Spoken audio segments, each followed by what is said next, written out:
ለብልት ማሳደጊያ 13000 ብር መጀመሪያ ደረጃ ማለት ነው። የብልት ሳይዝ ማለት ነው ከስንፈተ ወሲብ ጋር ግንኙነት የለውም።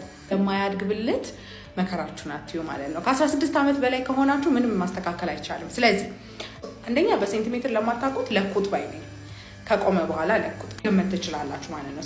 እቺ ጫፏ 1 ሴንቲሜትር ብለን እንይዛታለን። ከዛ ትንሹ በጣም አነሰ ከተባለ ከዛ በታች አነሰ የምንለው የቱ ድረስ ሲደርስ ነው መሰላችሁ? እቺ ናት። ከዚህ በታች አነሰ እንላለን። ኦኬ።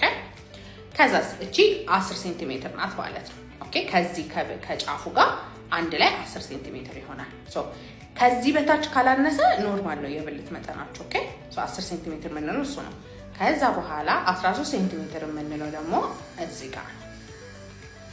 ይሄ ደግሞ ትልቁ የሚባለው ነው ኖርማል የሚባለው ማለት ነው። ከ10 እስከ 13 ሴንቲሜትር ድረስ ኖርማል።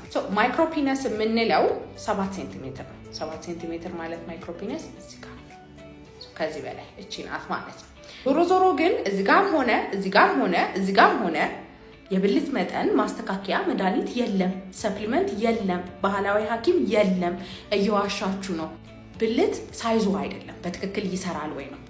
ጧት ይቆማል ወይ? ለግንኙነት ይቆማል ወይ? ለሁለተኛ ዙር ግንኙነት ይዘጋጃል ወይ? ሰዓቱን ጠብቆ ይጨርሳል ወይ?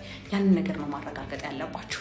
ስለዚህ የብልት ሳይዛችሁን ለማስተካከል ገንዘባችሁን ከምትበሉ ስንፈተ ወሲብ ካለባችሁ ቶሎ መጨረስ፣ የብልት አለመቆም ችግር፣ ለሁለተኛ ዙር ግንኙነት ዝግጁነት ማጣት ካለባችሁ መታችሁ ብትታከሙ ይሻላል።